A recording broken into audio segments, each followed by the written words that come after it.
2011च्या विश्वचषकापूर्वी युवराज सिंगचा form ढासळला होता. 25 सामन्यांमध्ये फक्त 27ची सरासरी आणि 71चा स्ट्राईक रेट. त्याच्यासारख्या धडाकेबाज फलंदाजासाठी ही आकडेवारी अतिशय कमकुवत होती. ह्या परिस्थितीतही त्याची गोलंदाजी आपली करामत दाखवत होती. त्याच 25 सामन्यांमध्ये 18 बळी. पण केवळ गोलंदाजीच्या आधारे संघात स्थान टिकवणं त्याला नक्कीच अवघड गेलं असतं. प्रश्न फक्त आकड्यांचा नव्हता. आकड्यांच्या पलीकडे काहीतरी खोलवर बिघडलेलं होतं. त्याच्या शरीरानं इशारे द्यायला सुरुवात केली होती. पुढे येणाऱ्या प्रचंड वादळाची पूर्वसूचना त्याचं शरीर देत होतं. आणि अशावेळी प्रशिक्षक तरी काय बोलणार? विश्वचषकाच्या काहीच दिवस आधी एका अतिशय अनुभवी आंतरराष्ट्रीय खेळाडूला फलंदाजी शिकवण्याची वेळ नसते. प्रश्न केवळ फॉर्मचा असता तर त्याची निवडच झाली नसती. आणि प्रश्न जर फिटनेसचा असेल तर वेळ केव्हाच निघून गेली होती. आता विश्वचषकाला फक्त काही दिवस उरलेले असताना फक्त एकच मार्ग होता, त्याला स्वतःवर विश्वास ठेवायला लावणे. आणि त्यावेळी सचिन तेंडुलकर पुढे आला. क्रिकेटचे बारकावे सूक्ष्मतेने माहीत असलेला तो माणूस युवराजच्या तंत्र किंवा फिटनेसबद्दल बोलला नाही. ना त्याने त्याच्या स्ट्राईक रेटचं विश्लेषण केलं किंवा लेग मूव्हमेंटबद्दल मार्गदर्शन केलं. त्याने युवराजला फक्त लढण्यासाठी एक कारण दिलं. सचिनने त्याला सांगितलं की हा विश्वचषक एखाद्या अशा माणसासाठी खेळ ज्याचं स्थान तुझ्या आयुष्यात फार मोठं आहे, ज्याच्यावर तू खूप प्रेम करतोस किंवा ज्याच्या प्रती तुला प्रचंड आदर आहे. तुला असं वाटतं की ज्या व्यक्तीच्या तू ऋणात आहेस त्या कर्जाची परतफेड करण्यासाठी हा विश्वचषक खेळ. सचिनचे हे शब्द युवराजच्या मनात खूप खोलवर रुजले. युवराज लहानपणापासून सचिनला फलंदाजी करताना पाहत होता. शतकांवर शतकं मारताना पाहत होता.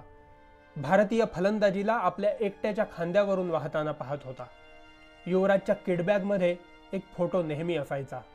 2000 सालच्या चॅम्पियन्स ट्रॉफीमध्ये ऑस्ट्रेलिया विरुद्ध मारलेला परफेक्ट कव्हर ड्राईव्ह. जणू काही सचिनच्या महानतेचं स्मरणचिन्ह म्हणूनच त्याने तो फोटो आपल्या किटमध्ये ठेवला होता. आणि प्रत्येक वेळी किट उघडताना तो फोटो युवराजला प्रेरणा देत होता. आणि आज तीच व्यक्ती त्याच्यासमोर उभी राहून काहीतरी मागत होती. त्या रात्री युवराजने एक वचन दिलं, मी माझं अख्खं बालपण तुमची फलंदाजी बघत व्यतीत केलंय. तुम्ही माझं प्रेरणास्थान आहात.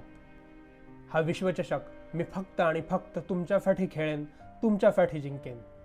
आणि खरोखरच 2011 सालचा विश्वचषक त्याच्या आयुष्यातली सर्वोत्तम स्पर्धा ठरली.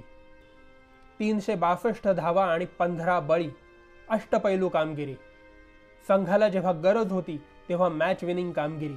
मग ते वेस्ट इंडिज विरुद्धचं शतक असो किंवा उपांत्यपूर्व सामन्यामध्ये ऑस्ट्रेलिया विरुद्धचं अर्धशतक. नॉकआउट टप्प्यामध्ये त्याने 6 बळी घेतले. अविस्मरणीय. आणि हे सगळं करताना त्याचं शरीर तुटत होतं. मैदानावर उलट्या होत होत्या. श्वास घेणं कठीण जात होतं. तरीही तो थांबला नाही. कारण त्याने एक वचन दिलं होतं. युवराजसाठी हा फक्त एक विश्वचषक विजय नव्हता. ही होती त्याच्या वचनाची पूर्तता. देश विश्वचषकाचा विजय साजरा करत होता. पण युवराजचं शरीर मात्र आतल्या आत तुटत होतं, खंगत होतं. हा थकवा सामान्य नव्हता. उलट्या डिहायड्रेशनमुळे नव्हत्या. आणि काही महिन्यांनी जगाला ही गोष्ट कळली. युवराज संपूर्ण विश्वचषक कर्करोगाशी लढत होता. एक ट्यूमर त्याचं शरीर आतून पोखरत होता. तरीही तो मैदानावर लढत होता. लक्षणांकडे दुर्लक्ष करून त्याने आपलं मिशन पूर्ण केलं. केमोथेरपी घेतली, ताकद गमावली. आता तो पूर्वीचा एका षटकामध्ये 6 षटकार मारणारा युवराज सिंग राहिला नव्हता. दुसरा कोणी असता तर विश्वचषकापूर्वीच त्याचं करिअर समाप्त झालं असतं. पण ह्या रोगातूनही युवराज उभा राहिला. पुन्हा खेळला. रोगाशी लढता लढता सुद्धा त्याने आपल्या आदर्श व्यक्तीसाठी एक अप्रतिम चित्र रेखाटलं विश्वचषकाचं. आणि त्या रोगाला नष्ट करून पुन्हा उभा राहिला आणि भारतीय संघासाठी पुन्हा खेळला. फार क्वचितच क्रिकेटसारख्या खेळामध्ये असा दुसरा लढवय्या निपजला असेल.